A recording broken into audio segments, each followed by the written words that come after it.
2 minutes. We're just waiting for the Deputy Minister and his entourage to come down. It will just take a few minutes, then we get cracking.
Ladies and gentlemen, could I ask you to stand up as we welcome the Deputy Minister of Water and Sanitation of the Republic of South Africa, David Maklobo, as he comes around to join this August meeting.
May I ask the DDGs to join us, and the CEO, and Dr. Harrison Pinar.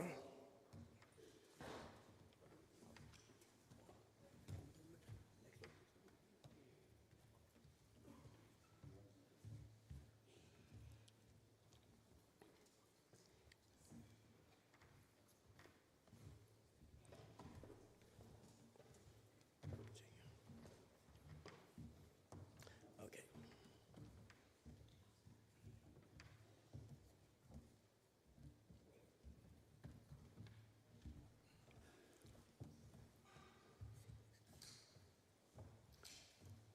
You may be seated.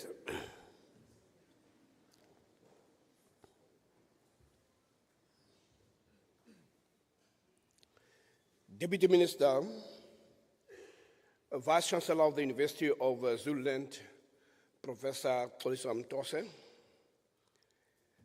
members of the executive management of the university, distinguished guests, ladies and gentlemen, welcome to another important session, an open plenary of the conference, the International Conference on Earth and Environmental Sciences that started on the 17th of August 2025.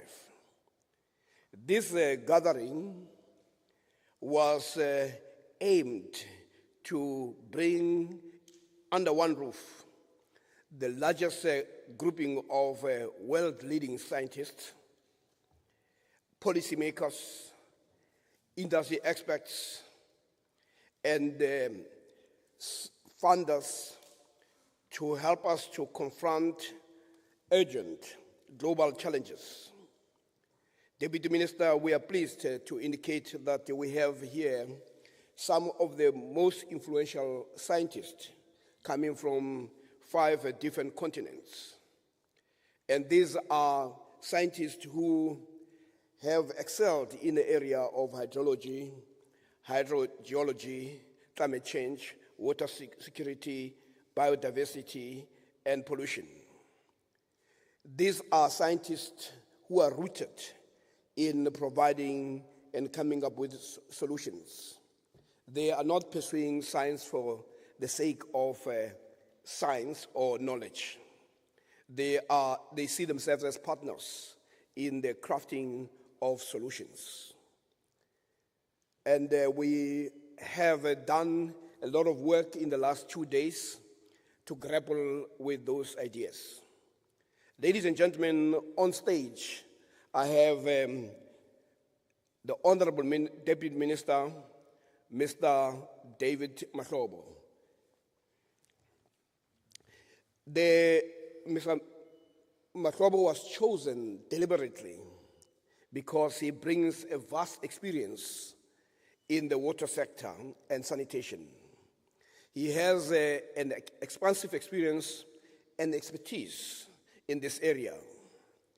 And what makes him different from many other players is that he brings not only a political weight, but also experience in the operational space of water and sanitation services and management. He also comes from also a very strong policy environment. So you have in one person somebody who's able to move with ease from the operational side to the policy environment and also to the political management of South Africa's resources.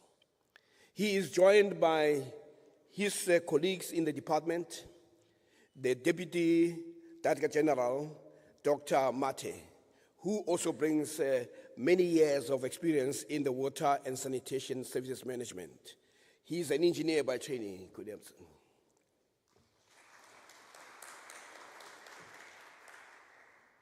Within that space, we also have the CEO of Umgeni Uthugela Water Board, Sandile Mate. And what he does bring, among other things, is experience in the provision of bulk water services. And he not only oversees that, but he is also responsible for the infrastructure development in the area. Among them is a scientist by training, Dr. Harrison Pinar, who is the deputy chair of the WRC, Water Resource Commission.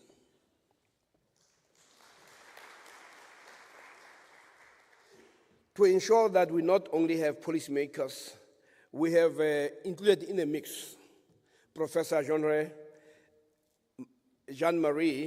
Kileshe Onema,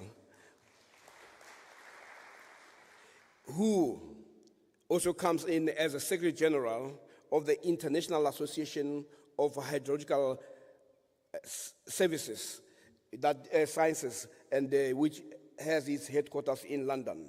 But at the moment, he's attached to the University of the Northwest.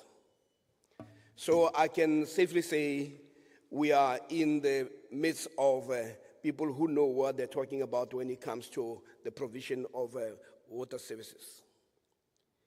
As we move on, I thought it would be important for me to touch on a few things that we have dealt with that also the organizers had in mind when they organized this gathering. One, which is important for the policymakers, is to ensure that we register the idea that says science is a tool for addressing both the health and environmental crisis, and that this platform becomes pivotal for collaboration and also for innovation. And as it is with the true scientist, there'll always be an element of balancing the local, where the local also influence what we call the global perspectives. And to bring the challenges back home, we touch on how ecological challenges, such as Durban floods, have provided a sobering lesson so that those of us who are in the space of scientific research should be asking themselves whether we have played our role in ensuring that we not only mitigate, but we also prevent. And it is important to indicate here that we do have scientific tools that should be at our service in terms of providing predictive modeling and the data analytics, which are necessary when the country and nations face such natural disasters. We talk about the early warning systems. We talk about the hydrological forecasting. These, Deputy Minister, are some of the areas that the colleagues touched upon. There was also a discussion around a range of issues like water security. How do we address what is perceived as scarcity? How do we address pollution? How do we ensure from the policy space that there's equitable distribution of nature's resources? And of course, those who are in the biological space will also be concerned about the issue of biodiversity loss. All these were issues that were touched upon by our colleagues. But the one thing that we could not run away from is that as people funded by both the public and private sector, we also have a responsibility as scientists to ensure that there is what we call moral responsibility. Because you cannot be a scientist who simply exists in a corner and be unconcerned about what happens. So this conference is really, it adds on a whole range of other initiatives taken by both the private sector, public sector, and institutions to ensure that we live this earth in a manner that is sustainable. This was meant to be simply a background that should give the Deputy Minister an angle. It is also another way of saying this is how we account to government for the support that it has given, but also to profile South Africa as a country where government works together with the universities, where government can turn to universities for solutions, and where we can always rely on the support coming from government. And I must say, Deputy Minister, it would be remiss of me not to continue to thank the two colleagues, Professor Lee from Schengen University and Professor Elumalai from the University of Zululand, for the sterling work they've done in making sure that this becomes a reality. Now, Deputy Minister, I have the honor of inviting you to share with us a perspective that comes from your experience in the policy environment.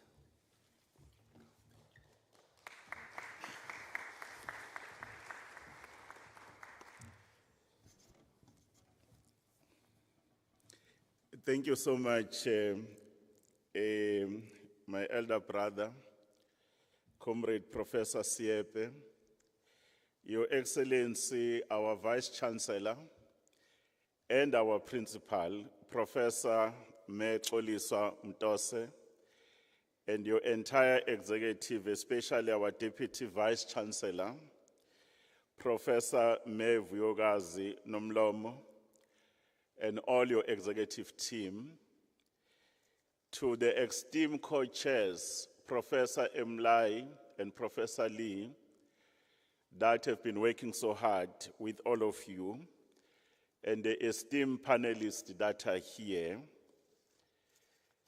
I'm very pleased that this afternoon we have been asked to share some few thoughts, especially to all the professionals that are here, from here in our own continent, Africa, and also beyond our shores, especially the more than 37 countries that have joined this third conference, which is an international conference on earth environmental sciences. I want to take this opportunity to congratulate our Principal and Vice Chancellor with the hard-working team of the co-chairs and the entire executive. We are proud of the work you do on behalf of our university, but also all the institutions of higher learning. The work that we are doing for our country and our university, that happens to be my alma mater, we have made a lot of difference. Just to thank you on the good work that you have done, I'll borrow the words from His Excellency Isithwalande Siaparankwe, our first president of our country, President Nelson Rolihlahla Mandela Madiba, when he says, I quote him, "What counts in life is not a mere fact that we've lived. It is what difference we've made to the lives of others that will determine the significance of the life we live." We have left, and you continue to do, an indelible mark that we have been able to assist a university that was a pariah and a skunk in our country, but at the very same time that has gone through a lot of difficulties. Now many people want to associate themselves with your university, but not only here at home, because we have been able to make friends, we have been able to make partnership. We have made a difference to this community and beyond the University of Zululand. To those who are gathered here, the thought leaders in the space of science, engineering, technology, you have to be able to understand that we are convening at a time when the world is facing a number of challenges. As a world and this generation, just recently, around 2019-2020, we had a pandemic called COVID-19. Many lives were lost and many livelihoods were actually impacted by COVID-19. The world was hovering under the dark cloud, but because of the advances in science and technology and engineering, we were able to talk about the issues of the vaccine that many were able to take. While at the very same time we're actually experiencing COVID-19, we're coming from the period of 2008 2009, when there was a serious economic downturn.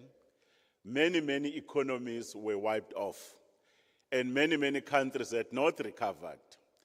Equally, most of the resources that were supposed to be made available to achieve the SDG goals, including the climate change commitments that we've made, they were all redirected to the issues of dealing with the problem we face of an existential crisis referred as COVID-19.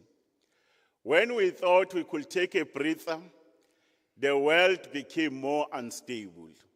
We know the situation between Russia and Ukraine and the devastating impact it has made to the supply chains globally around the price of fuel, but also on the question of food security.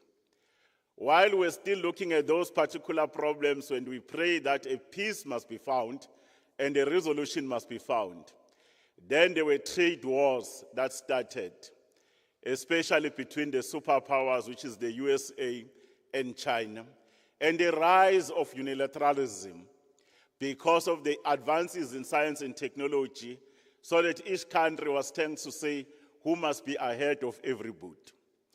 Equally, the situation in Israel and Palestine, especially in Gaza, women are being maimed. They are even denied the opportunity to have access to water and medical care. In our own continent, a number of challenges continues, especially where people have lost hope. This is the terrain as thought leaders in your field. When you discuss science, engineering, and technology, you must appreciate, because science must be used for peace. Engineering and technology must be used for human advancement. In other words, it must be used for development, and it must also be used for issues of justice. When you meet here today, Nelson Mandela's quotes on the important work you do as an important cog.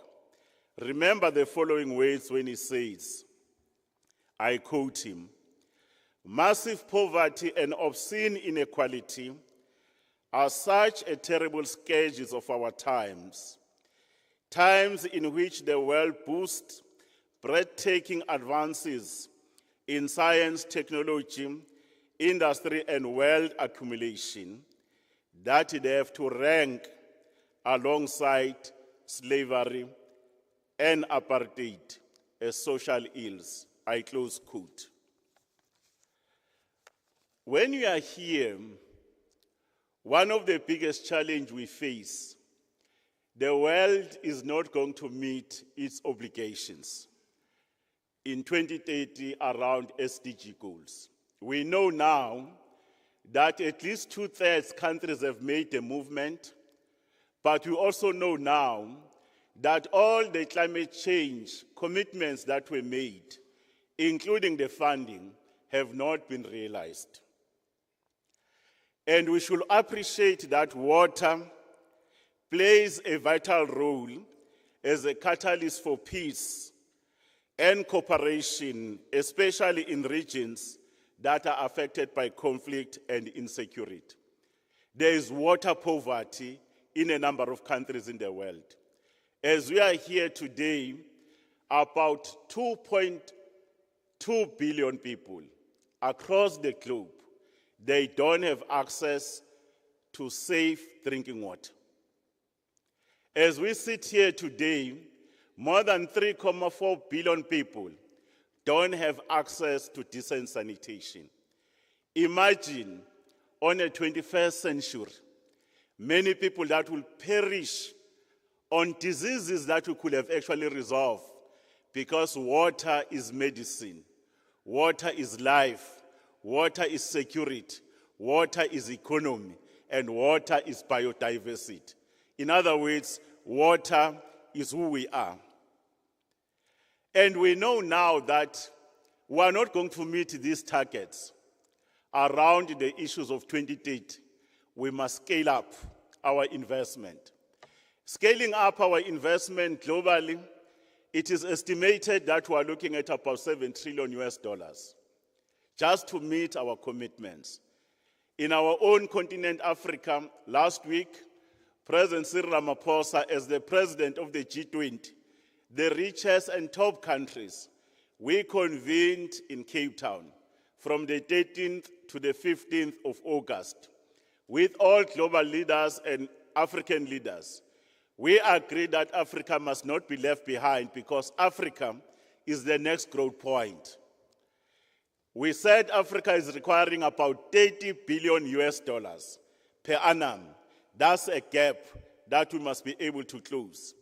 Then we're able to raise about 10 to $12 billion, excluding public financing. That's the state where we are.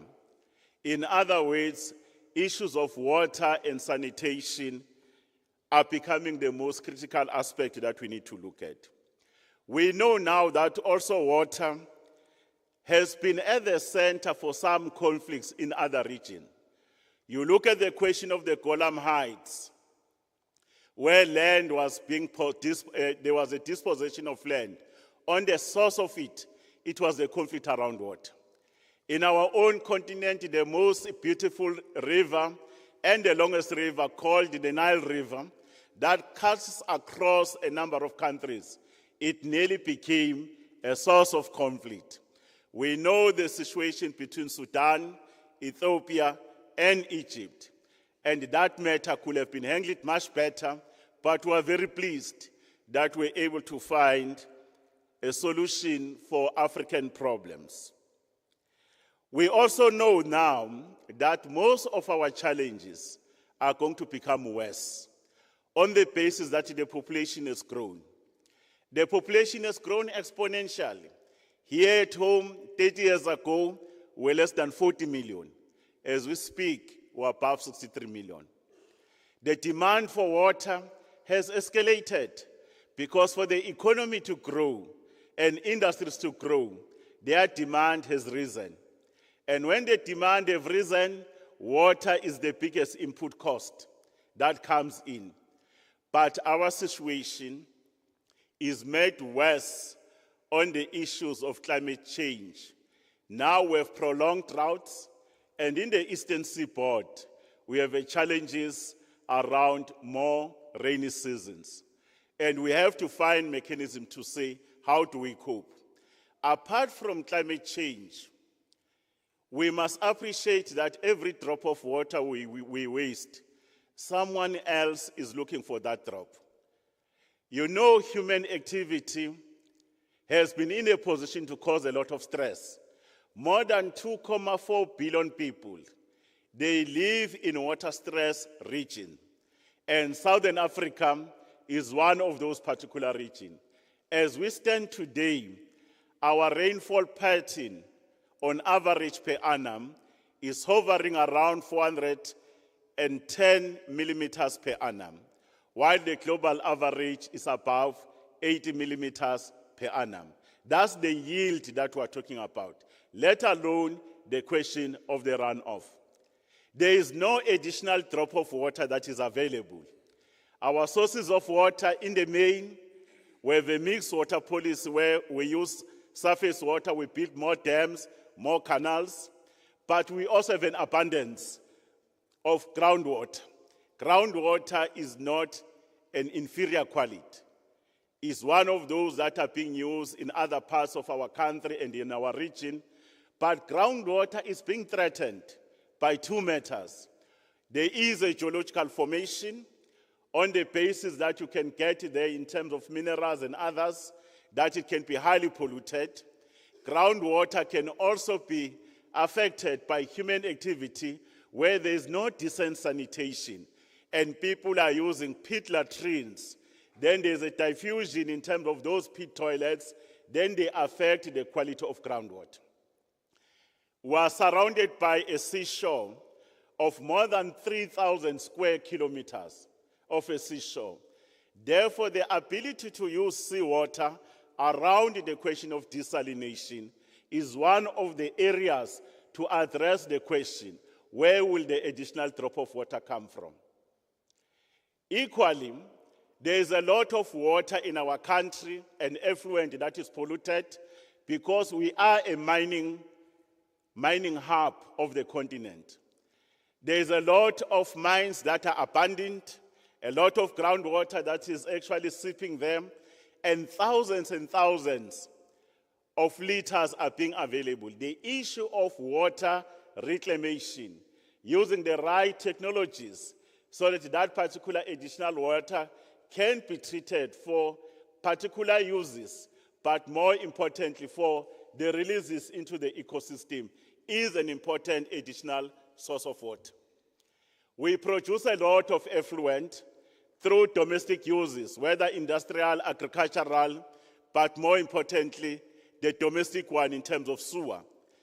And in one example, here in our shores, where the wastewater treatment works, that has a capability to treat 400 per day, but at peak, it can treat about 403 megaliters.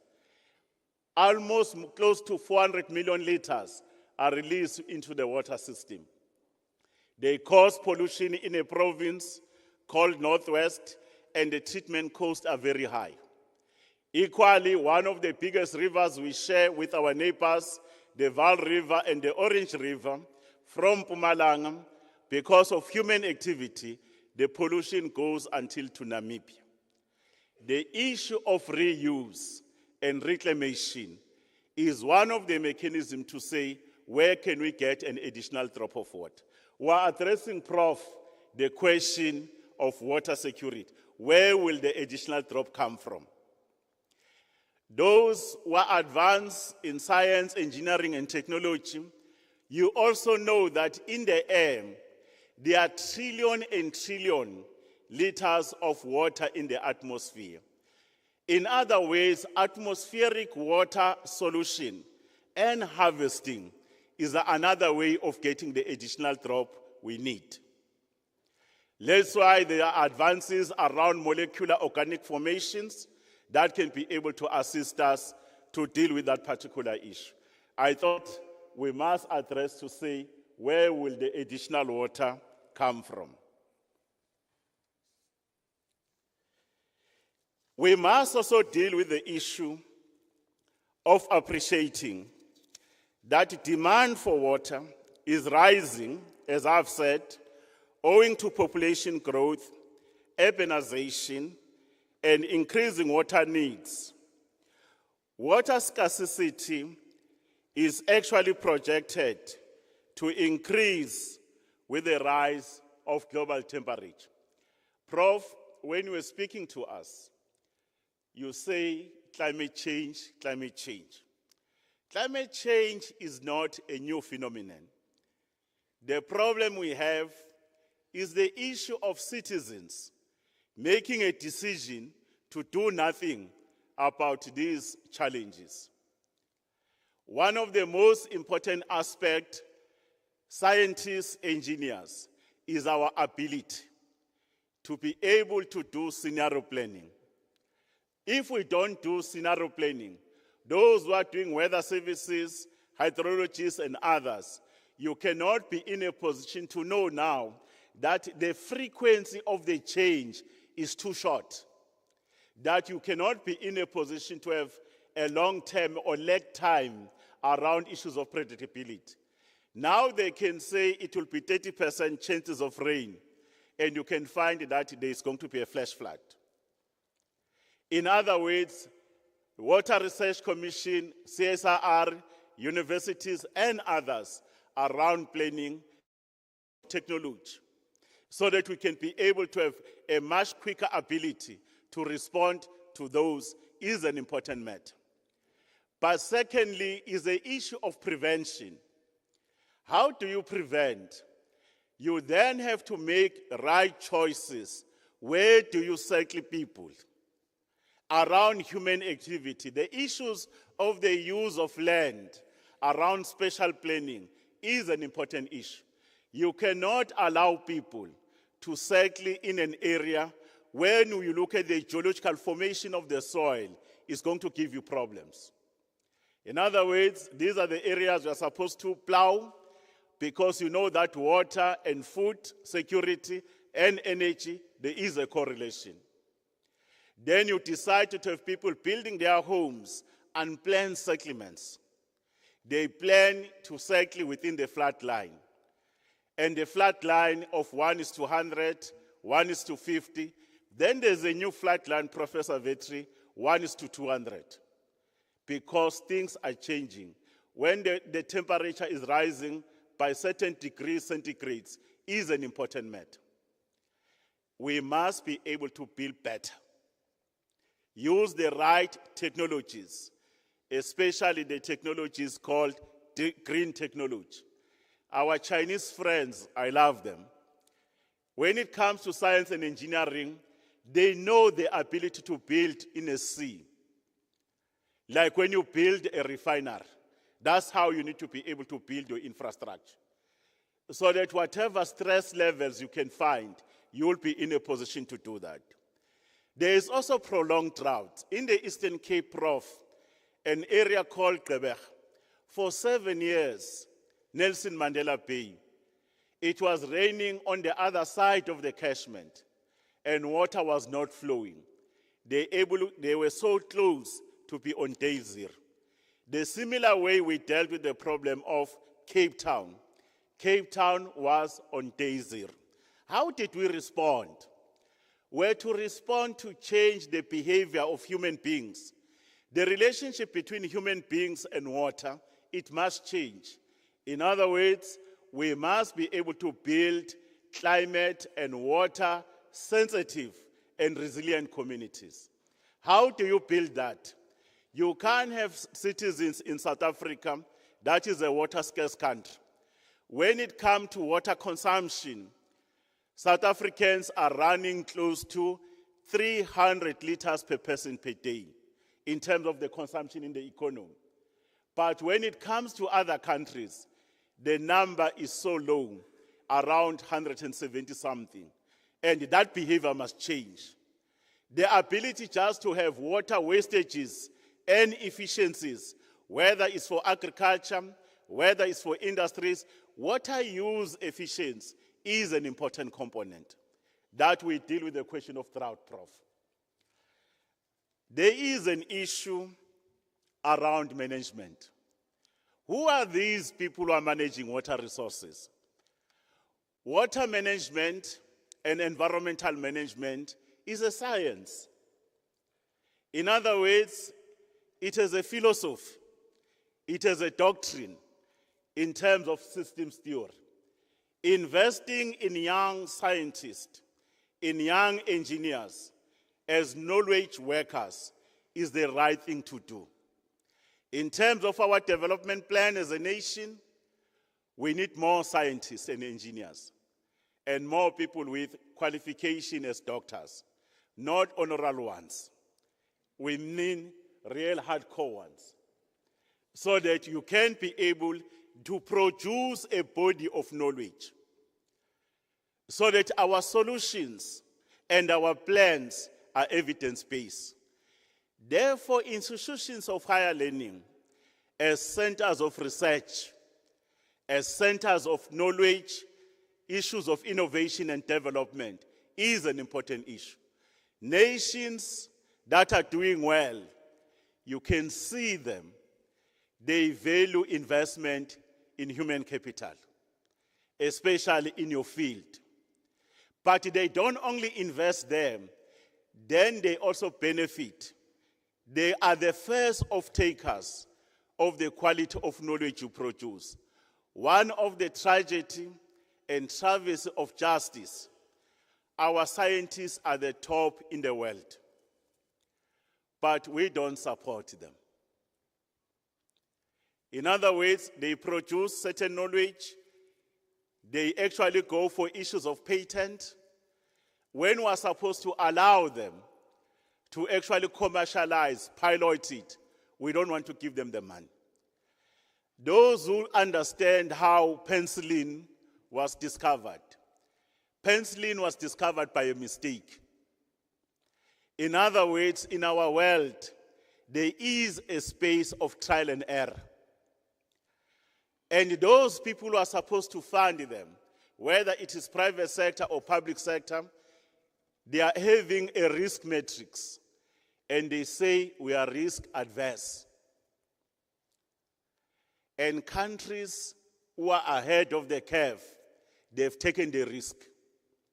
And it's a worthy risk to take. And we need to raise our voices in dealing with that particular matter. Therefore, issues of investment by public sector, investment by private sector, so that they too can have a competitive advantage, it will help them a lot. The price of water and electricity has increased. If industries, they don't know how to do energy efficiency and water efficiency, including those who are producing food, in terms of food security, they will never have an advantage. Their prices will be off the mark because we don't use the body of knowledge that is them. That's how we deal with the issues. In our own country, we've done well to give water to many millions that were denied. Access to water infrastructure is more than 90%. Unfortunately, it does not necessarily mean all South Africans do have access to water every day. Because of the missteps we've made, by the quality of leaders and governance of our institution, by the quality of the managers who are not the right ones and having the right expertise, water availability in our country called reliability, it has dropped from 90% to 68%. That's the assurance of availability. Our reports indicate that. Another report, which is an indicator about our poor management of assets, is that non-revenue water has escalated in South Africa to around 47%. In other words, in one municipality, non-revenue water, which is a function of how effective is the asset working, is around 72%. Imagine you lose 72% of the water. A citizen right is violated. There are issues of health, impact on education, but then there are risks around health. Worse, the municipalities, they lose the money they need. Out of the 144 municipalities in South Africa that are called water services authorities, 105 of them, they are worst performing. In other words, the quality of water has deteriorated when you look at the microbial and the chemical component. That's the problem we face. What is our response? We've made water priority number one. We're undertaking reforms. One of the reforms is to say the implementation model is going to change. Municipalities must use people like Kabazela, a water board, or any other entity that will have a license as a water service provider. In other words, there must be a capability assessment. Water Research Commission is working on that, and we need to work with universities to see how does a water utility must look like. We're also doing reforms around funding. In other words, we're looking at the financing model in terms of the private-public partnership, the ring-fencing of the budget, so that the budget, when you ring-fence from water sales and the grants, it can go back so that the asset can be swept. We're also looking at the particular problem called operational and technical efficiency of the current system. In other words, it means that 10% South Africans that don't have access to water, we must by 2030 ensure that they have water. And we need R1 trillion. The South Africans that have a convenience of intermittent water supply for a number of days, we must increase the reliability of access to water in South Africa from 68% to about 90% by 2030. But the non-revenue water must fall. In other words, illegal connection, all these pipes that are leaking, they must be fixed on an asset management doctrine. In other words, non-revenue water must be below 20%. Then we must deal with the issues of deteriorating quality. Most of our rivers, they are stinking. Instead of giving us peace, they are hyacinths. There are issues of lettuce there. Many other contaminants. There are even new contaminants in our water system. The RNA of COVID-19 virus was found in water on the basis of human excreta and urinals. South Africa is rolling out the biggest program of antiretrovirals as our response to deal with the pandemic called HIV and AIDS.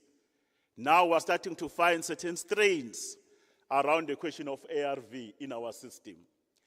But South Africans, traditionally we love ourselves, but there are those who are irresponsible amongst ourselves.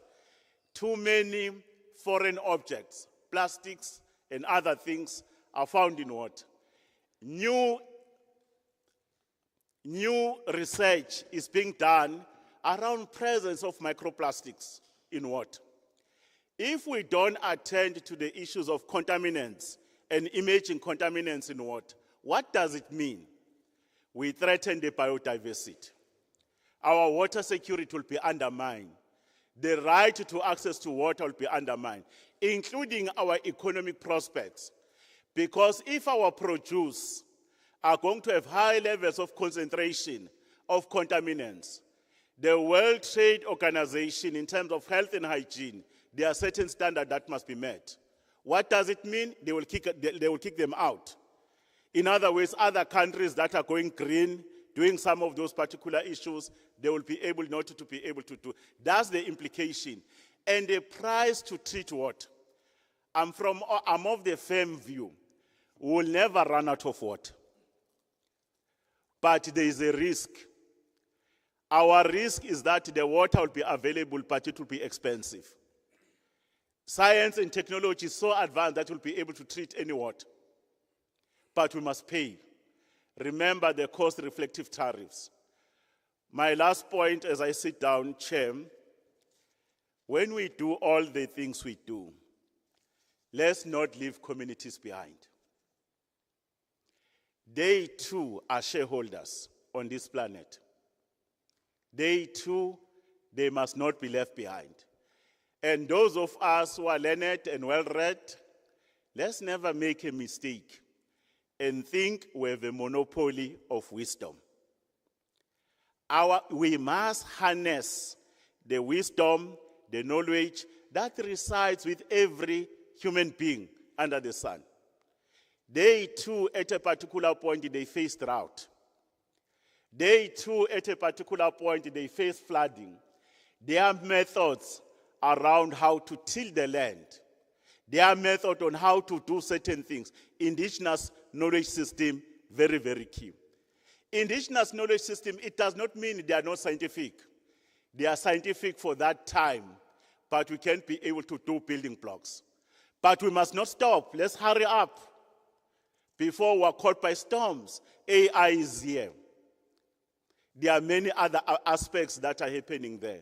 Therefore, the role of building resilient, responsive communities around water security, water supply, and sanitation is a responsibility for all. Let's close with Nelson Mandela when he said to us, as long as poverty, injustice, and gross inequality persist in the world, none of us can truly rest. I thank you.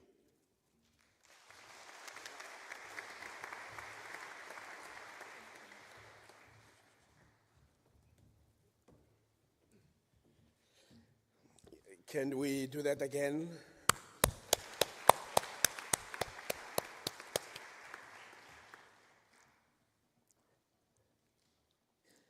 What the Deputy Minister gave us, it's what we call a helicopter view of looking down at the challenges that we all face.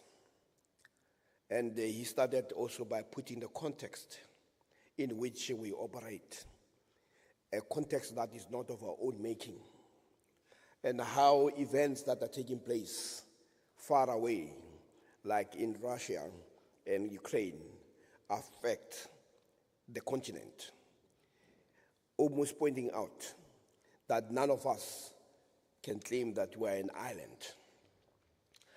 He touched on the issue of water security and water scarcity.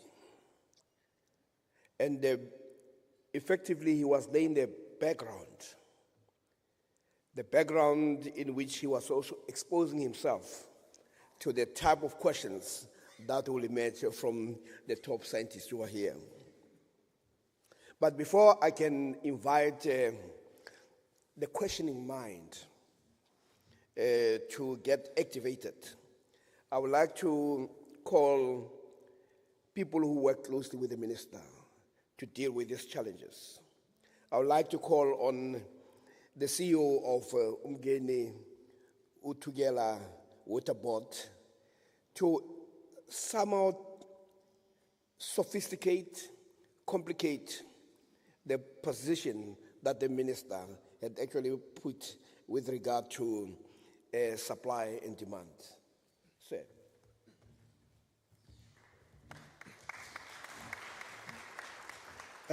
Program Director, thank you. Deputy Minister Mashobo, my brother, thank you. Vice Chancellor, thank you. I would like to talk about the issue of water supply and the issue of water demand, which the DM has spoken about. As you are aware that in 2018, the Department of Water and Sanitation published the National Water and Sanitation Master Plan. The master plan at that time indicated that there was going to be a shortage of about 17% of water in terms of the water balance when you are looking at the water demand versus the available water supply. Then there were measures that were put in place to say from 2019, what are the measures that need to be put in place to ensure that come 2030, this 17% gap is closed such that we don't have any deficit.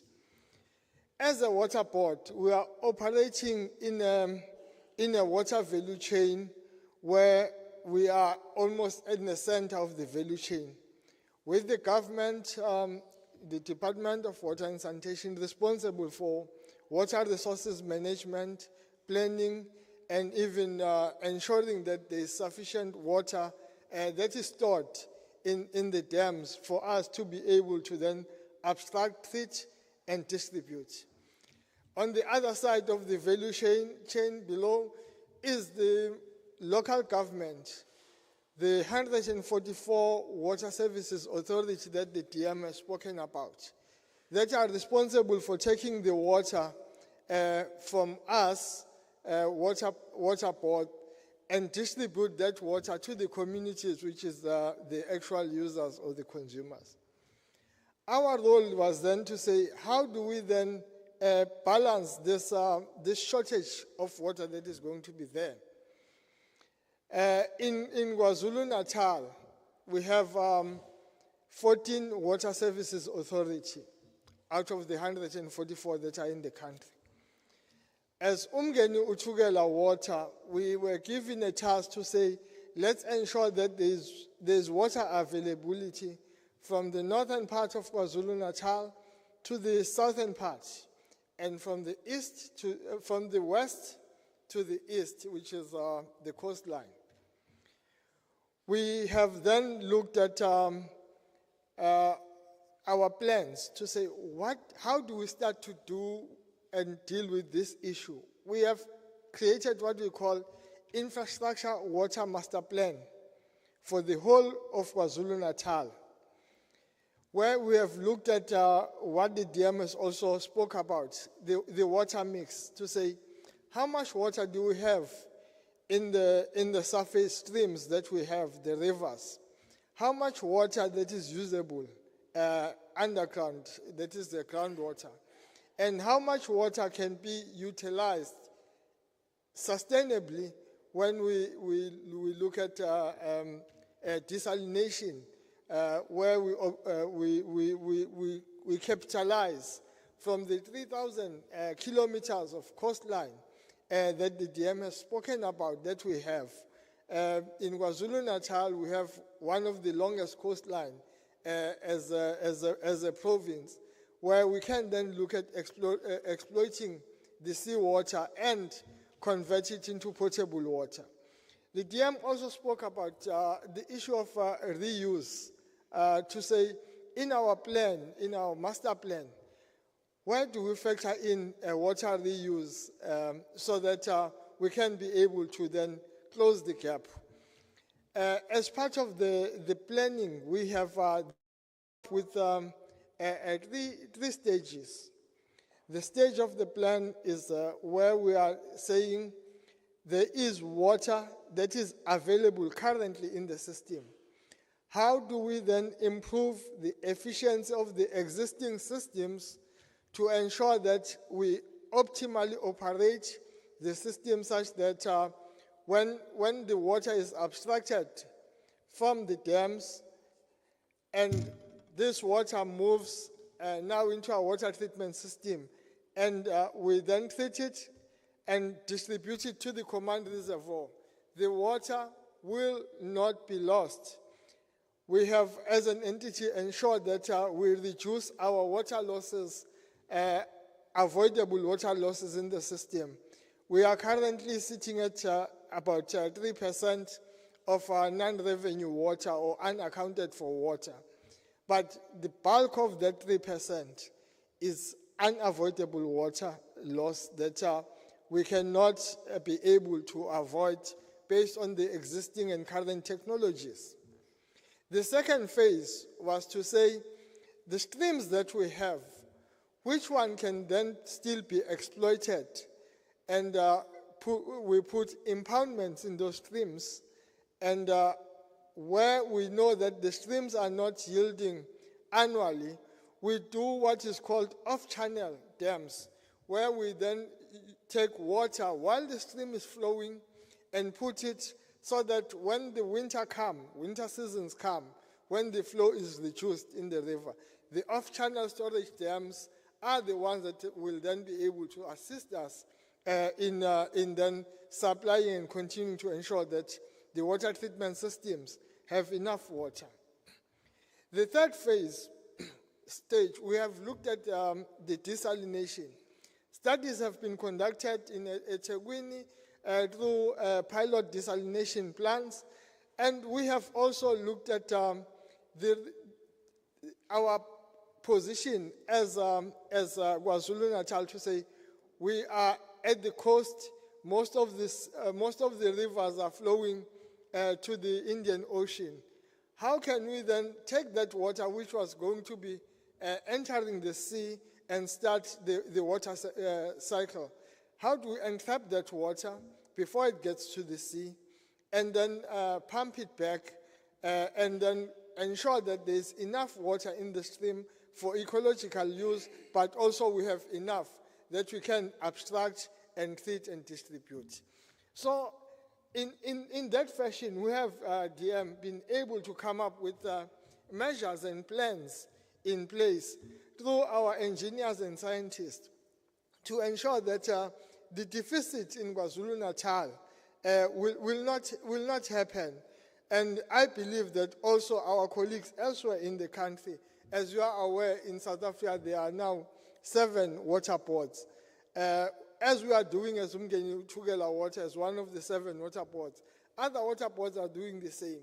What is now important is to ensure that this planning is synchronized with the Water Services Authority so that when we then produce this water, that we abstract it and distribute into common reservoirs, the municipalities will have systems that are functional, that are well managed, that are managed by well-trained and well-developed scientists and engineers, so that they are able to then take that water to the consumers. And what is also important, lastly, Chair, is that as the consumers, as the final taker of this water, we need to then start to reduce the way we are consuming these precious water resources. We need to change our behavior. We, as a country, South Africa, we are utilizing about 200 liters per person per day. As opposed, when you look at the world average, it's less than 170 liters per person per day. We need to then start to look at how do we then, as a country, change this behavior, since we are a water-scarce country, and come and move towards the global water average use per person per day. Thank you.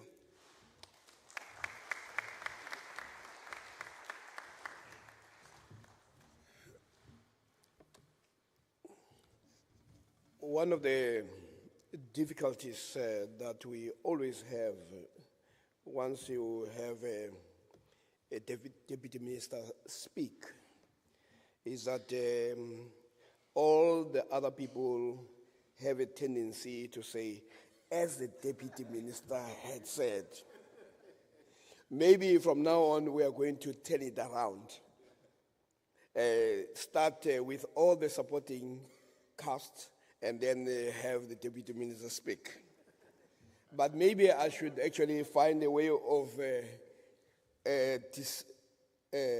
disrupting that by calling on our good friend Jean-Marie Kileshe Onema, who's a professor at the University of Northwest, to give us an indication of how these discussions that we have has a bearing on the United Nations Sustainable Development Goals.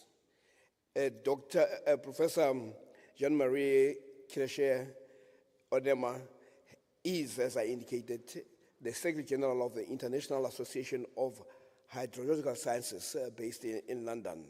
And one of the areas that he's been busy with is to work on the United Nations 2023 Water Conference in preparation for the next conference in 2026. Over to you, sir.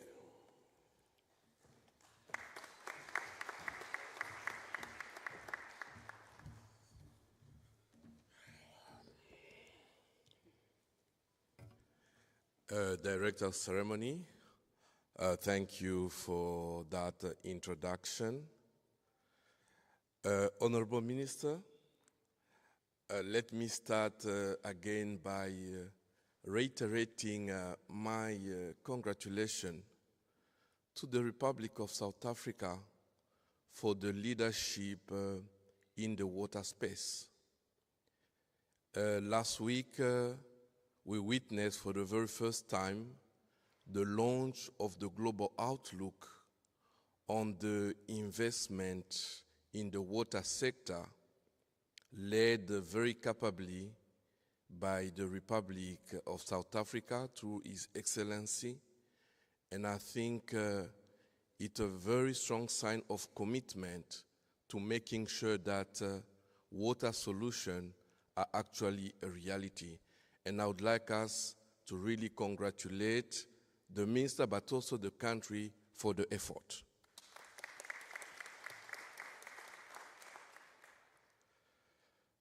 Honorable Minister, Vice Chancellor, distinguished guests, dear friends, I'm sure the Minister will recall that when we met in March 2023 in New York as part of the 2023 UN Water Conference, it was clearly established that the Sustainable Development Goals, and especially the Sustainable Development Goal 6, which deals with water, potable water and sanitation, was clearly off the mark. We just heard about the figures. We were reminded that about 2 billion had no access to potable water and about 3.6 without adequate sanitation. But we should appreciate the fact that on the African continent, South Africa is probably showing the way, because in terms of access to potable water, we had only 2 countries that were getting close by 2030. But the overall conclusion was that we're not going to reach the Sustainable Development Goal by 2030 as a global, as Africa.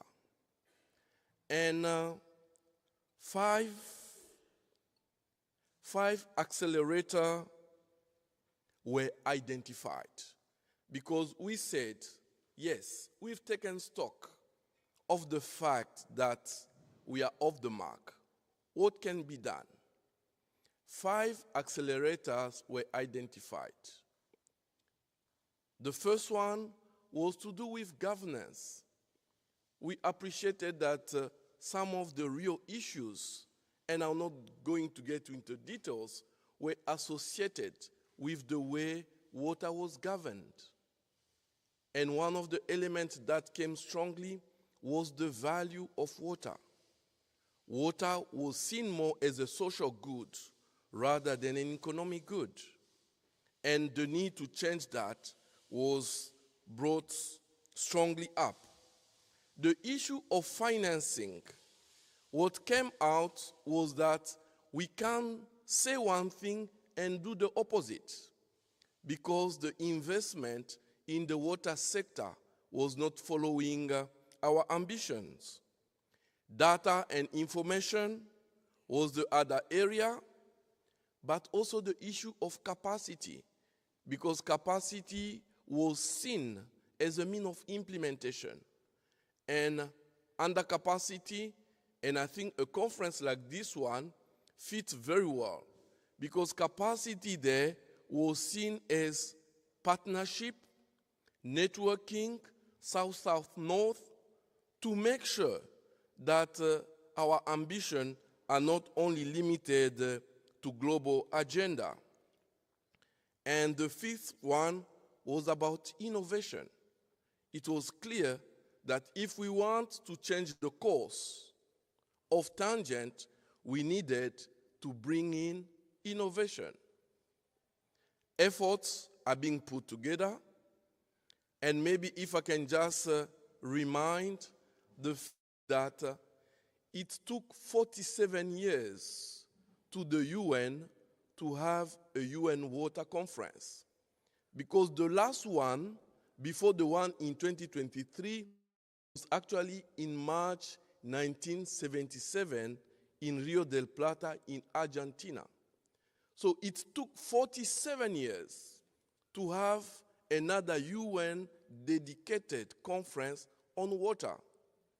But maybe now we've got a good news, because from 2023, it was felt like we cannot wait again that long. And now we are busy preparing for the UN 2026, the UN Water 2026 conference that will be co-hosted by the Republic of Senegal and the United Arab Emirates in December 2026. And right now, the agenda is being set. On the 9th of July, the UN General Assembly voted on the 6th theme that will inform that conference. And I think as scientists, we should contribute in shaping up the upcoming agenda.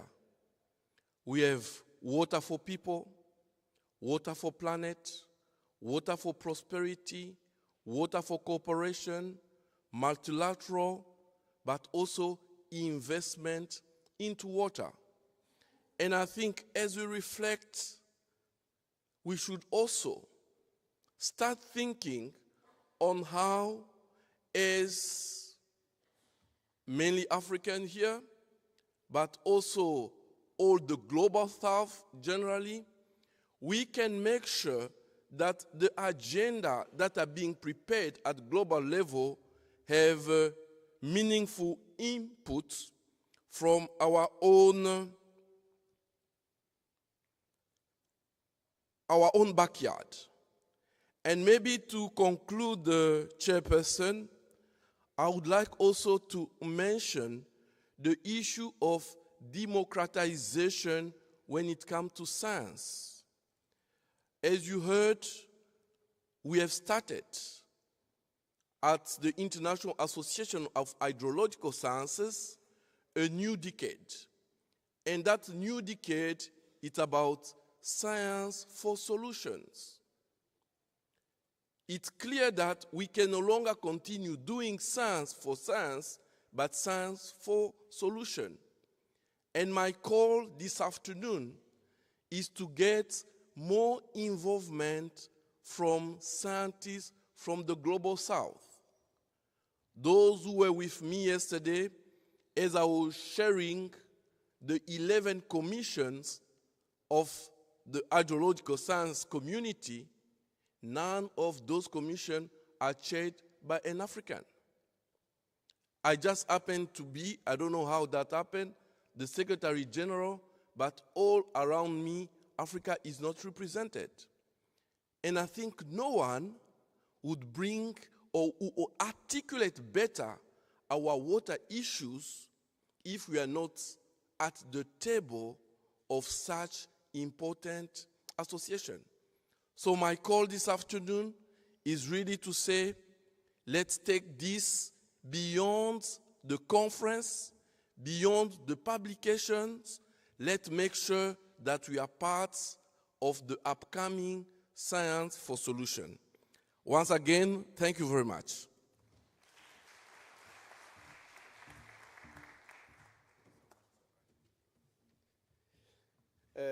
Prof has done what professors do to always leave people with an assignment. And the assignment is very simple. One is to shape and influence the agenda for the next UN conference. Secondly, that we should participate in the democratization of science.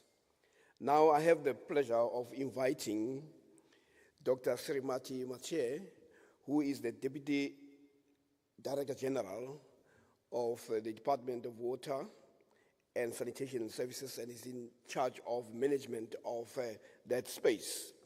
He brings also a lot of experience in this area. He's an engineer by training, and he will be able to give us an inkling on how he works hard to ensure that South Africans continue to have water that has quality, that makes it possible for us to drink. Because I know in some countries where I've been, including especially those in the West, you are always warned, never go to the tap, that if you want to have water to drink, make sure that you buy it. But he may as well tell us how he manages to ensure that South Africa has drinking water. Doc.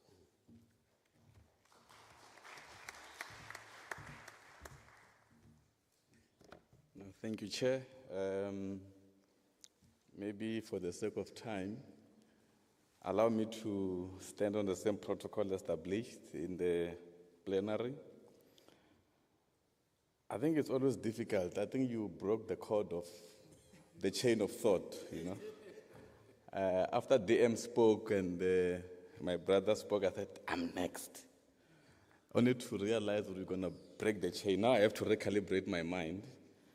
But I think the key issues that I think we want to share as the department is that we can't overemphasize the impact of climate change and how this has actually affected our rain patterns in the country. I think we are in a plenary where there are a lot of scholars. There's enough evidence out there that proves how semi-arid our country is. And if you look at our hydrological studies and the geohydrological studies that we have, there is also enough evidence which proves that it cannot be business as usual. And it's for that reason that as government and as DWS, we have gone to publish what we call the National Water Resource Strategy number 3. My brother here spoke of the National Water and Sanitation Master Plan in 2018. But in order to extend and relook at the current water deficit, you know currently our consumption, as they've said, it's way above the world average, and we are losing almost 50%. In some instances, other areas lose close to 60 or 70%.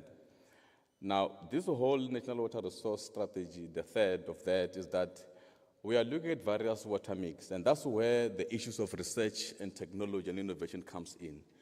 We're looking at the issues of desalination as we spoke about, but then when you look at the return flows, which are unutilized, they are not part of the water mix. That strategy allows us to enter into the space of institution of higher learnings, where there should be enough innovation and technology and research that talks to how do we make use of the current water resources. South Africa has for years been depending on surface water.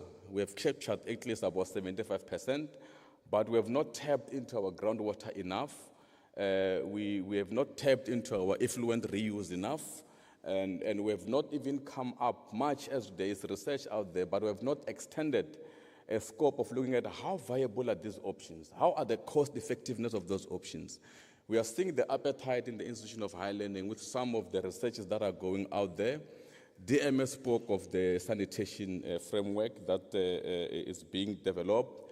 What the department has done, because we are looking at beyond 2030, we have developed what we call the National Integrated Sanitation Plan.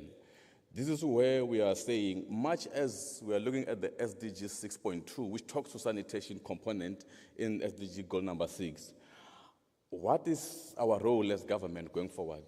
And what we are doing there, we are revising as well the norms and standards in our Water Services Act, which opens a window that now that we have revised the norms and standards, how do we then do the uptake of technology? If you look in most of our local communities and water service authorities, you still have instances where they are distributing bucket or chemical toilets, which are supposed to be temporary, but they have now become a permanent feature. So the revision of our norms and standards, we are saying to the academics, give us solutions, research and give us solutions to say, how do we then address the issues of access to sanitation using new technologies? Working, of course, with the CSIR and Water Research Commission. Now, these are some of the legislative models that the government is putting through, and the department is in the center of championing that. The last part that I want to address, I'm happy with what you have touched on, Prof, specifically on the SDG number 6. We are, as a department, central to managing or monitoring SDG goal number 6. And if you look at the global index score, as a country, I must say we are doing quite well. I'm happy you mentioned it because I was going to mention it.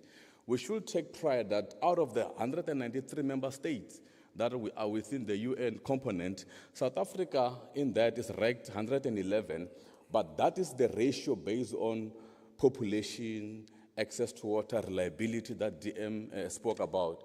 We are actually advancing, but in the sub-Saharan countries, we're actually number 3. So which means as a country, if you look at the policy direction and how much government is making efforts to ensure that there's access to water and sanitation, the country is making its effort. As part of climate change and resilience modeling, you can see the country is going all out. If you look at the reports that have been published even by our National Treasury in terms of the fiscal investment, about 165 billion a year is invested on our infrastructure, part of which goes to our water resources, water services. You see us increasing our dam walls, the capacity. It's us responding to climate change within the country to ensure that we capture as much as we can. With our municipalities, states, which DM spoke about, there are, of course, interventions, part of which I spoke of the norms and standards, the revisions. We are doing a lot of investment in those municipalities, but there exists a gap where I think the institution of higher learning need to start partnering with government, not only in research that will sit in the archive somewhere, but researches that are going to be practicalized and make sure that they at least translate to what is more tangible. And I think with that, I want to stop here because I don't want to talk any further, lest I speak more with VET, and I know VET was reduced to some level. But thank you, Prof. Thank you so much.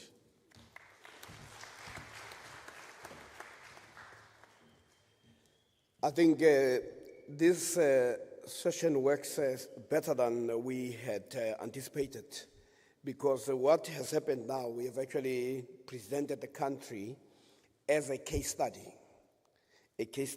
around how to deal with the impact of climate change, and also on how climate change is now impacting on the country's water resources. And Dr. Mathieu, what he ended up with was also a very nice assignment to the next speaker. And the assignment is very straightforward, is how do people in the research environment take the cue from the government's challenges? So effectively, what he's saying is that how can the researchers make the research more practical? Because what we have seen so far is that the people who supported the minister, they have sought to practicalize not only the policy environment, but also the political.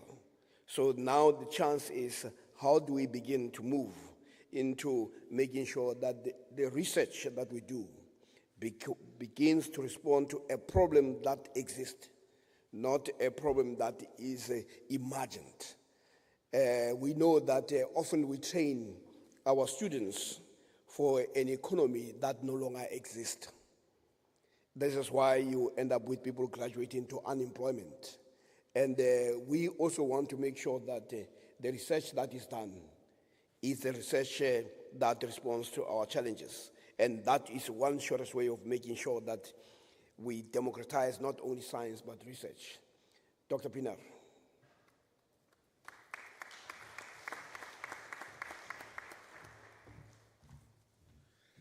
Thank you so much, Program Director. Of course, it's easy to stand on protocol when you are inside the department.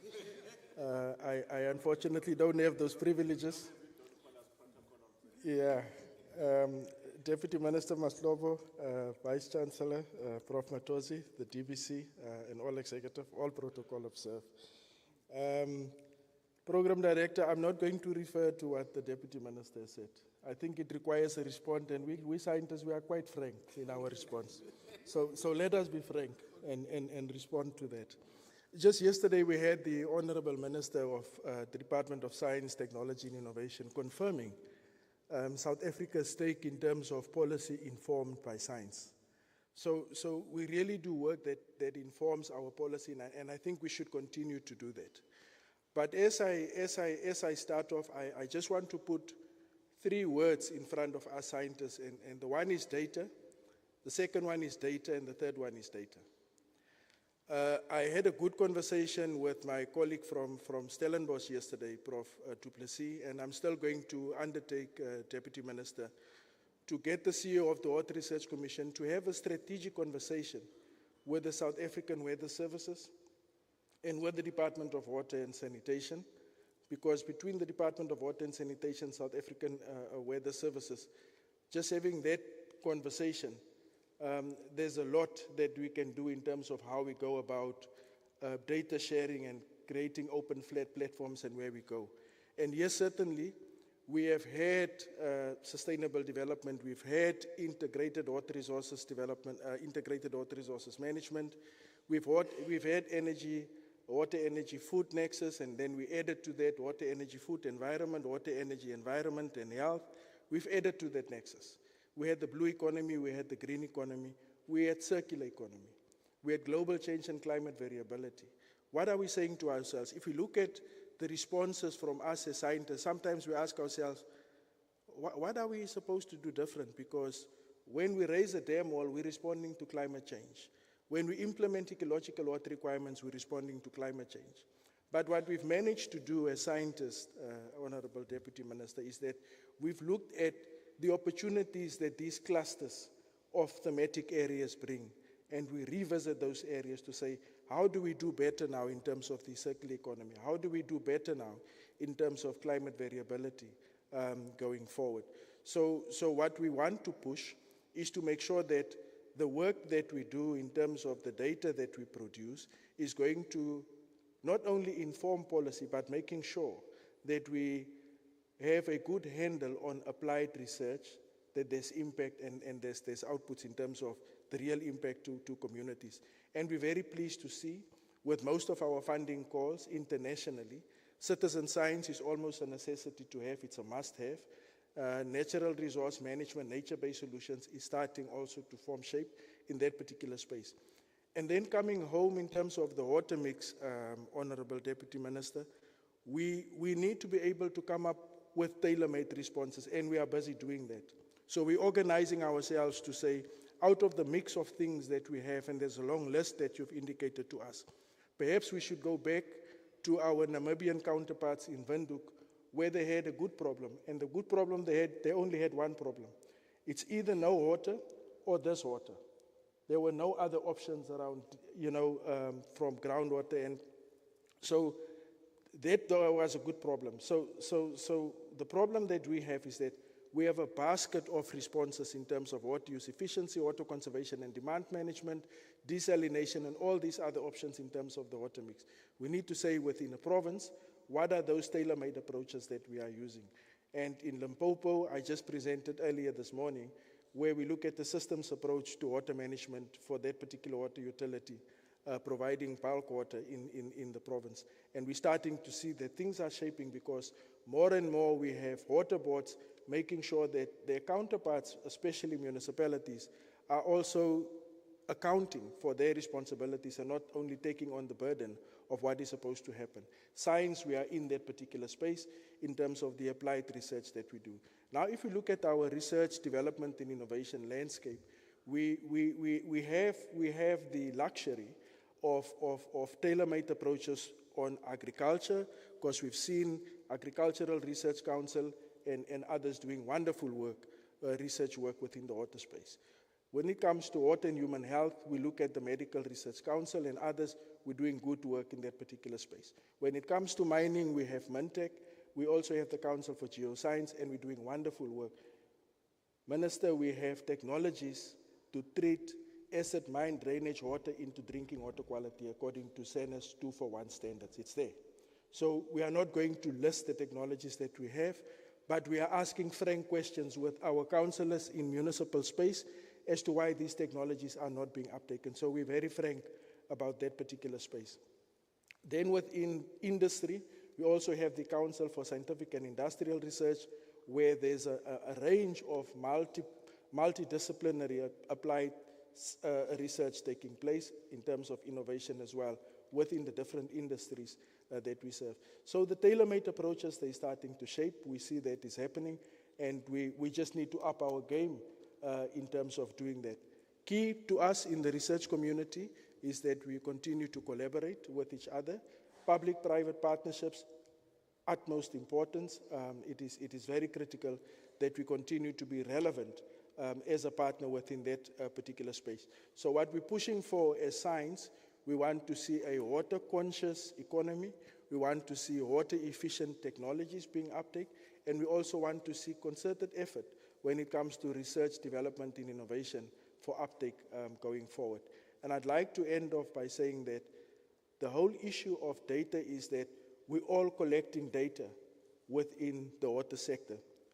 Water knows no boundaries, and it goes without saying that there are various disciplines within the water space, and we're all collecting data. But we as scientists also, we challenge ourselves over the course of these 3 days, asking tough questions. Are we actually sharing the data, and do we put the data to meaningful use in joint effort as a scientific community ourselves, let alone those in the implementation space? So those are the questions that we continue to ask ourselves to be relevant going forward.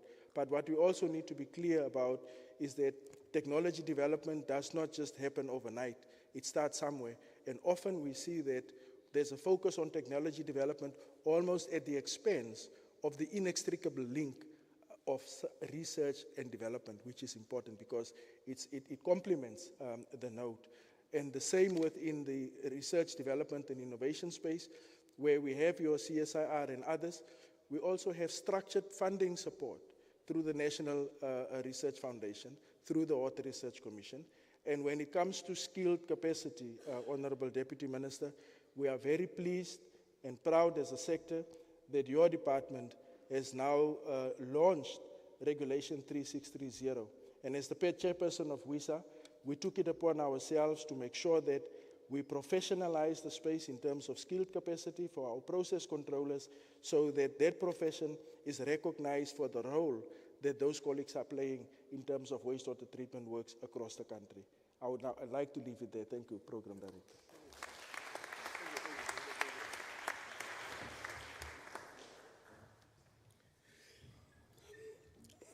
I now understand why Professor Vetri Lumonai was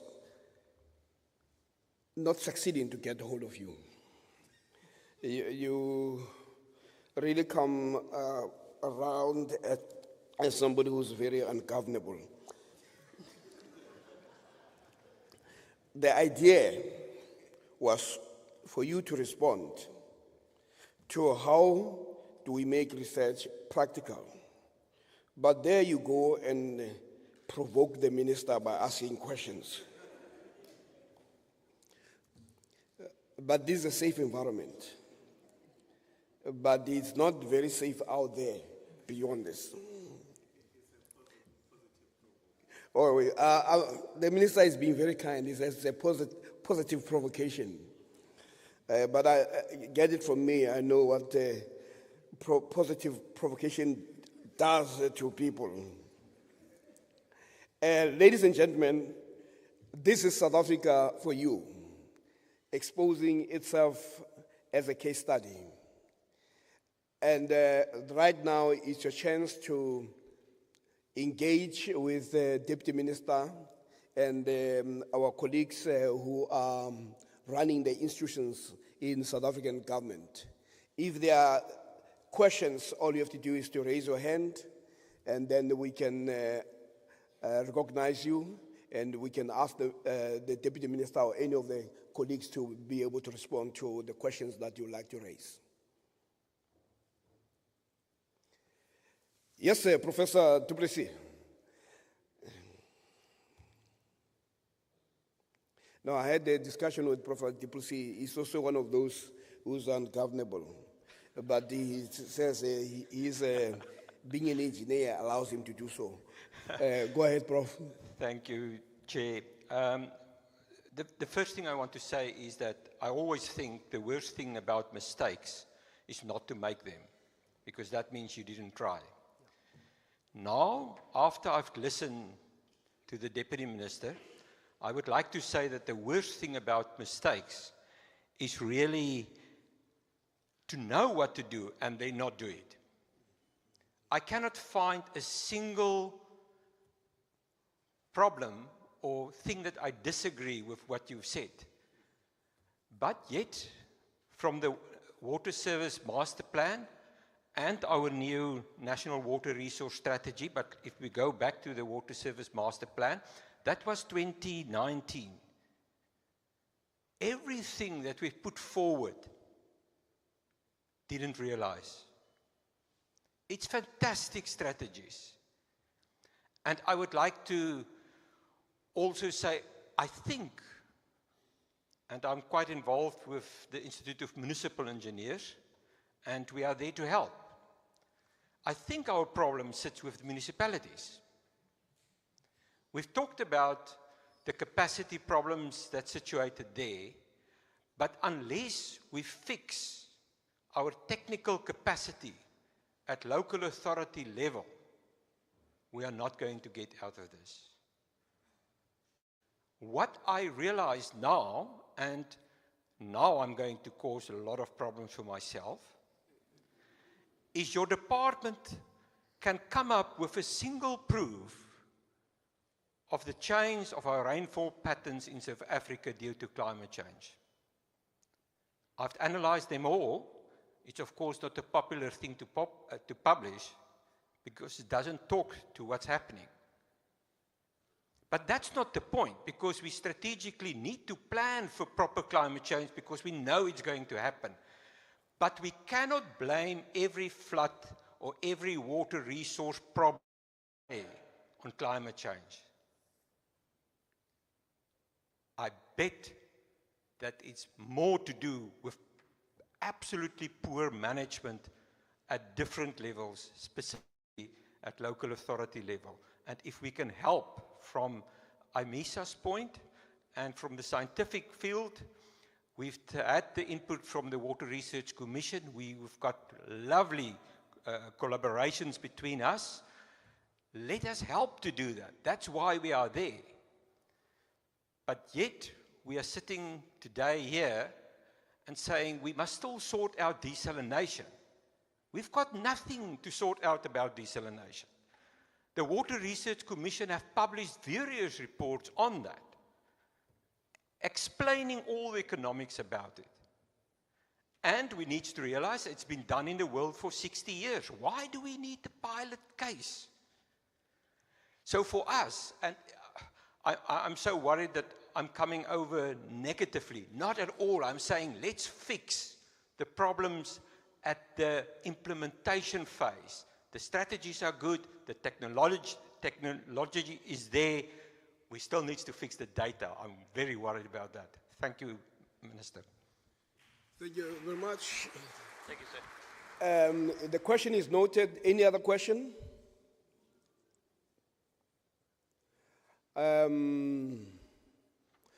When I had the discussion, oh, there is another question.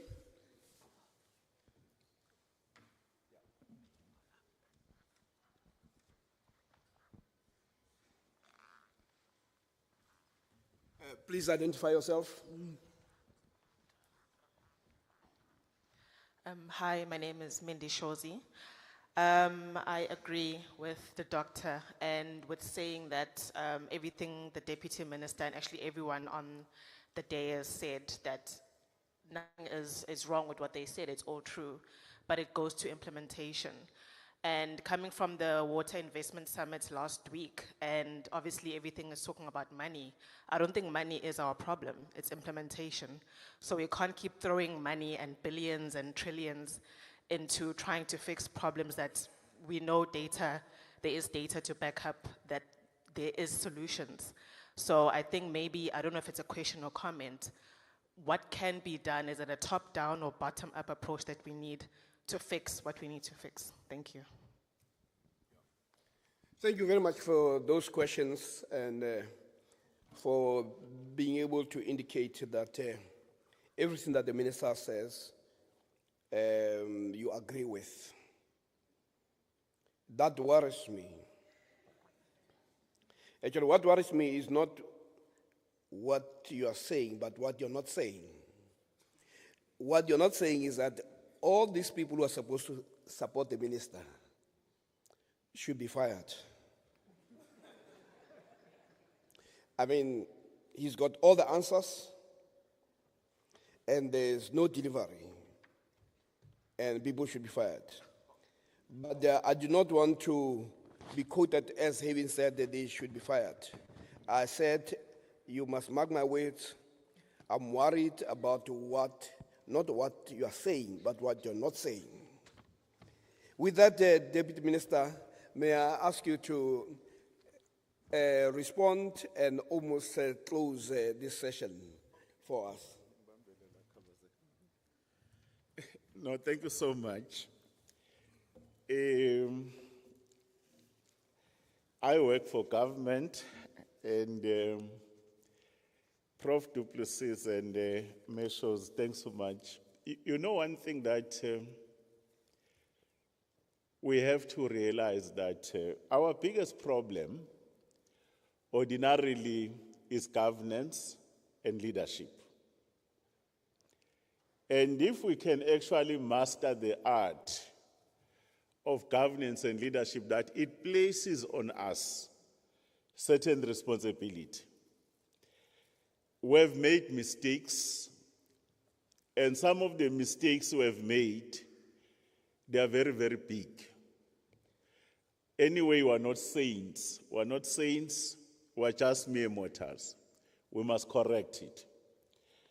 One of the biggest things that a leader can do is for leaders to make a choice or to make a decision to do nothing about the problem.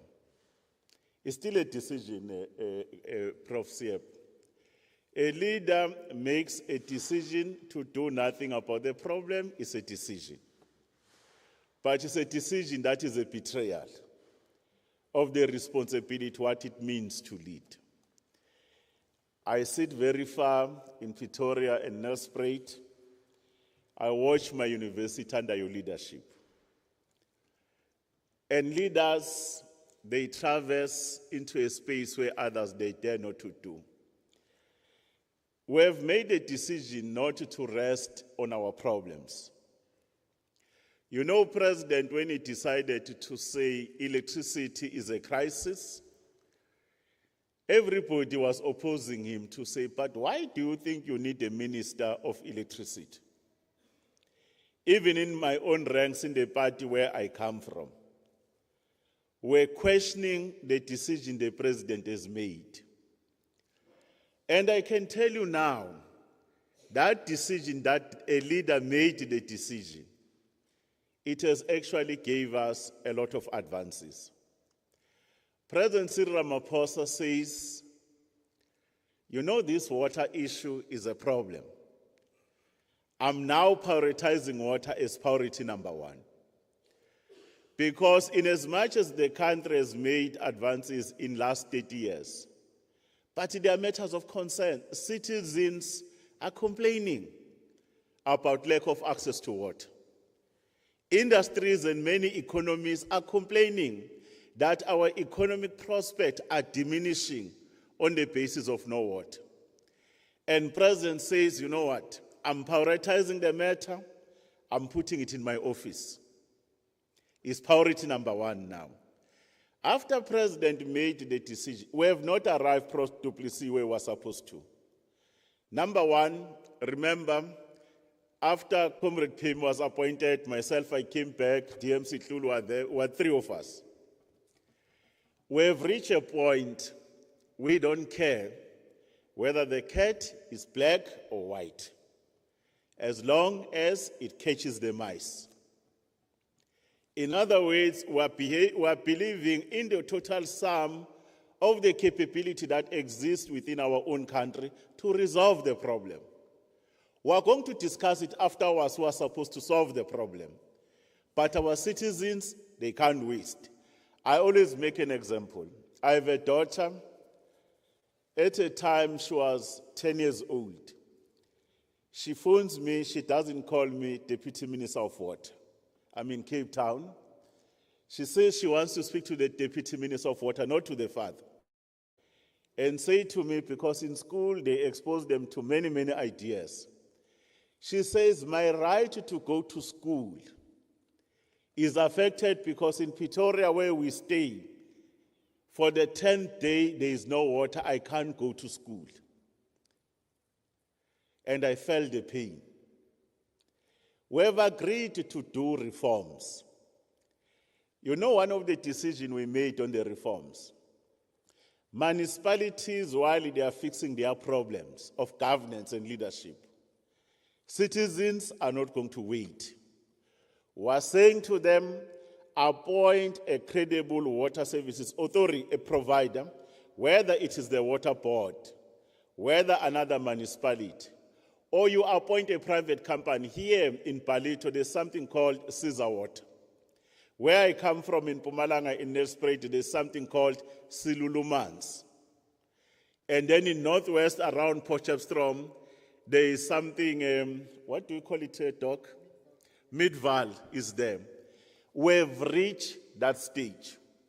There is a municipality there called Mfuleni. It's down on the ground. Leaders, they mess it up. We decided to send Rainwater with its own capability and balance sheet and said to them, go and take over water management. National Treasurer has agreed to say, what do we do with an SPV, a special purpose vehicle within the PFMA and the MFMA. The governance there is that there is an ownership between Rainwater and private sector on a sliding scale. Rainwater will take everything, sort out the non-revenue water of 72%. We've started sorting out those assets for wastewater treatment works that were not working. That's what we're doing to intervene. We're making decisions. One of the decisions we had to make was around funding. You know, one of the biggest problems we have, local government has something called trading services. It's water and electricity. They sell it. No fiscal discipline. The money is not ring-fenced. Immediately it comes in, the CFO takes the money everywhere. That money must be ring-fenced first. Dr. Shows you are correct. Sometimes it's not a money problem. There is a discipline problem. You have money, I call it from, you know, when it comes to funding, there's traditional funding. Rates and taxes, sales, grants. In our case, we have about 153 billion rands that President has prioritized for what? Let alone your 28 billion for Mkomazi, your Clan Williams, more than 8 billion, Oliphants Management Motley, more than 30 billion, all these ones that we're getting in the market. Nobody can invest if governance and leadership is not okay. But firstly, you do your collateral. That's the intervention we make. But we know that the money in the fiscus, South Africa, just to get the current system to work, we need about R1 trillion. R1 trillion and more. This is estimated figures. That's why you'll go to the market, borrow money. We're even opening up the water space.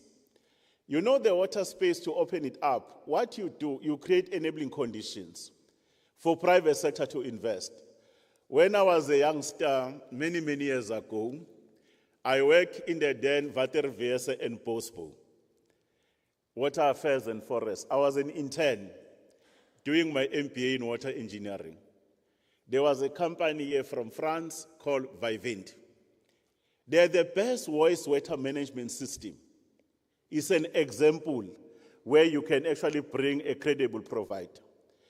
One of the things I've said, I don't want wastewater treatment works, Prof, to be called wastewater treatment works. I want us to call them wealth water treatment works. It's the new economy.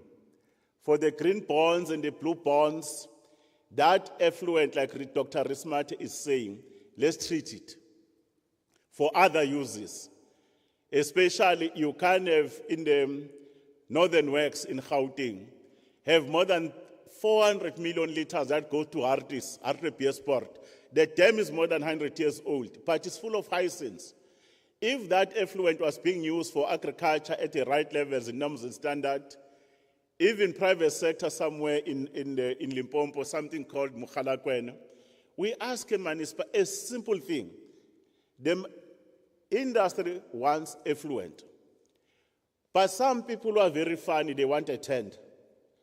That company is actually a 10 billion rand investment in South Africa on chrome.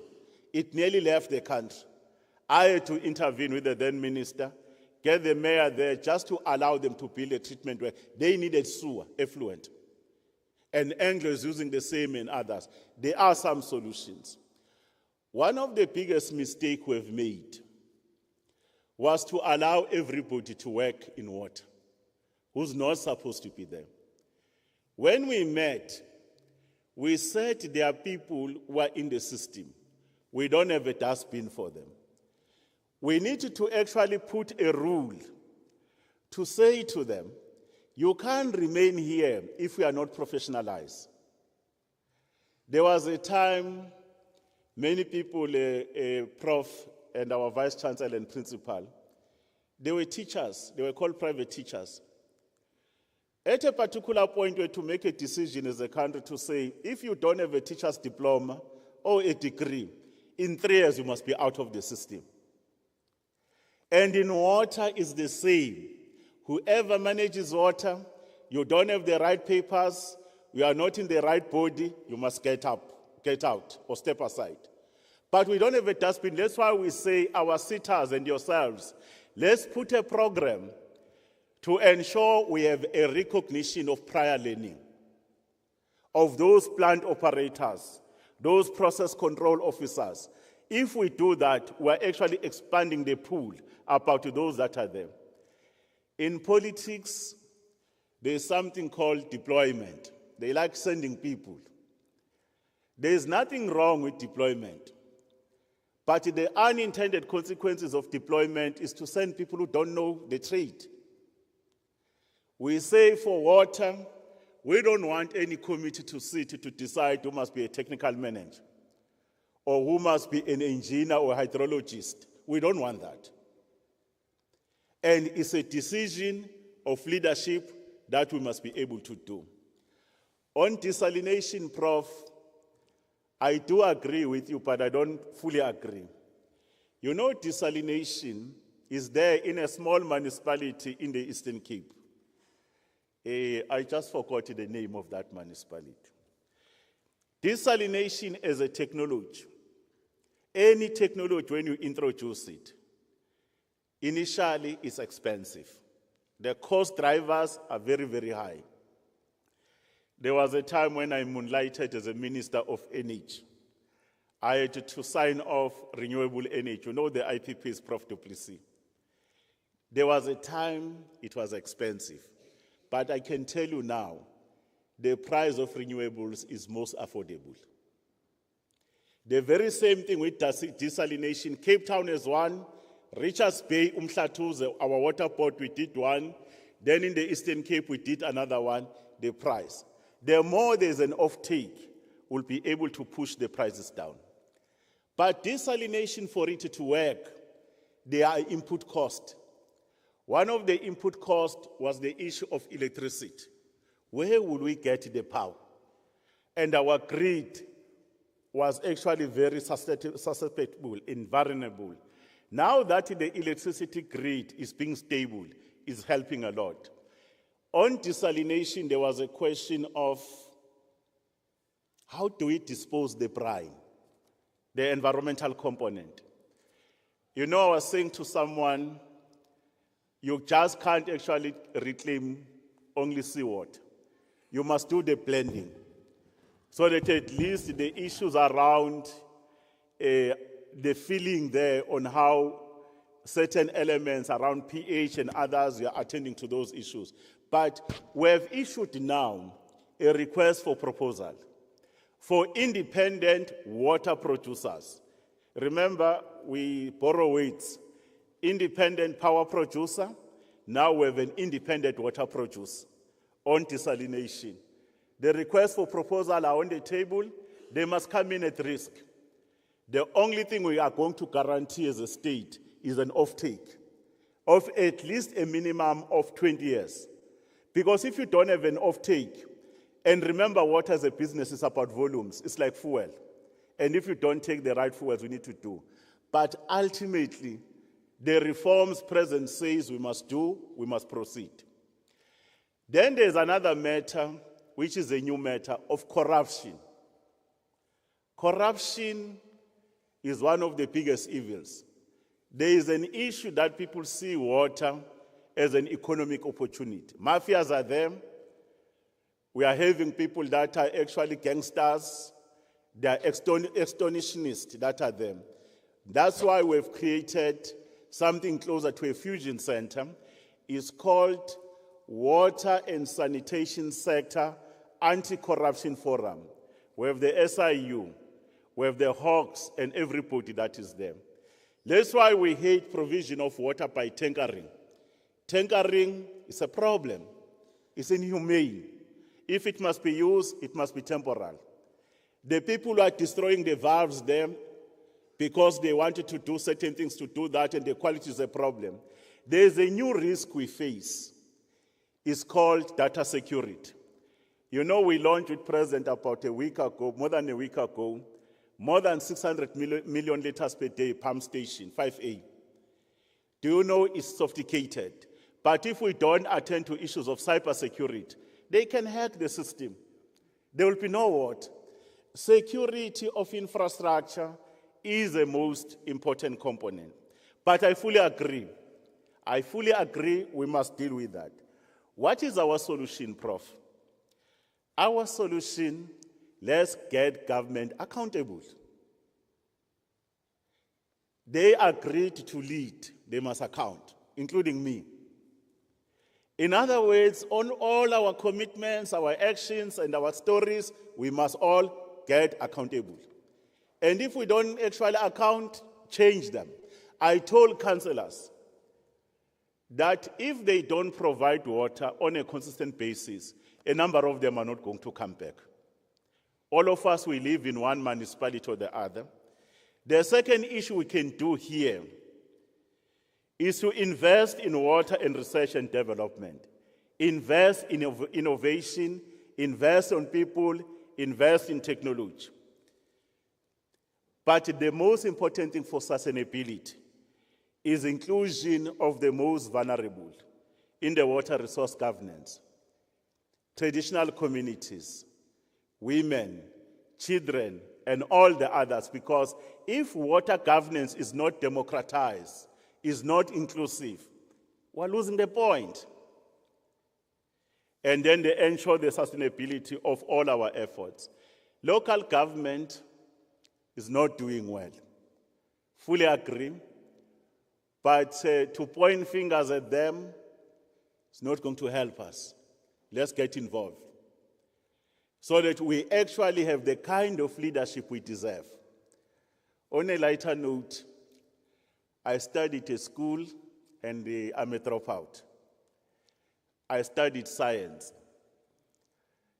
And there used to be something called Student Representative Council. Normally, there were these funny people there who were making decisions about us, without us. I made a choice with my generation that to be a scientist, to be in engineering, it does not mean I must not be involved in the governance of my affairs as a student. Equally, I'm a professional. I should be working somewhere else, but I made a choice. Nobody is going to make decisions about the governance of my country without me being on the main table. In other words, scientists, engineers, and practitioners, please be on the main table. If we are not on the main table, you might be there, but you might be on the menu. And if we are on the menu, we have a risk to be devoured. In other words, you cannot truly rest when our efforts of a shared prosperity of the Africa and the country we want is going in another direction. Let's get involved with all our expertise. Thank you.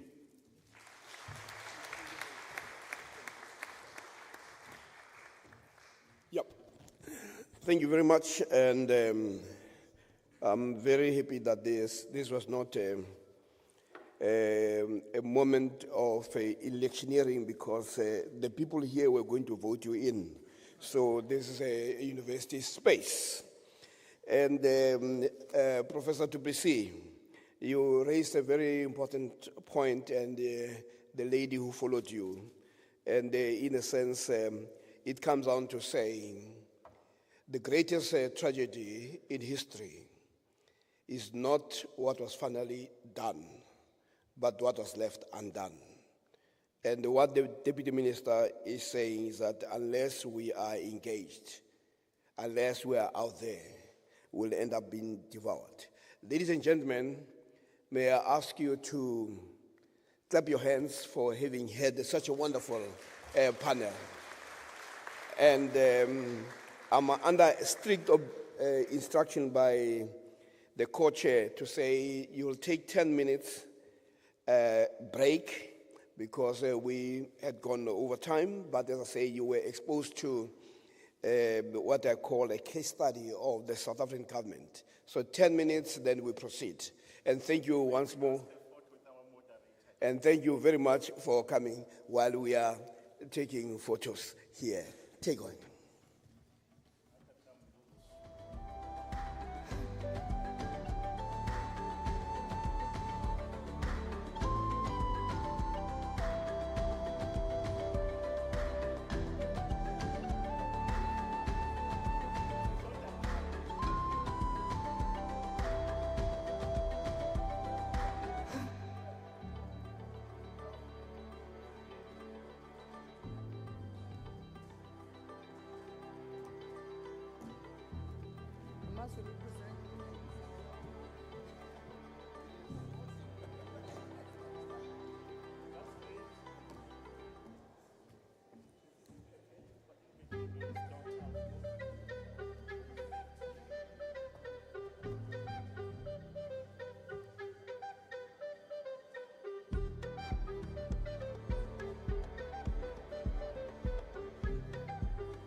Ladies and gentlemen, can I ask all the speakers of this session to please come to the podium, please?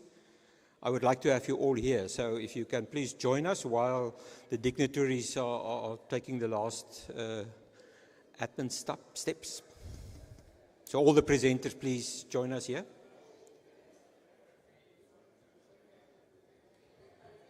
Give them some time. 2 minutes, we'll give them some time. Yeah, just keep an eye on. Shall we read out the names so that they get familiar? So They should know. They should know. It's fine.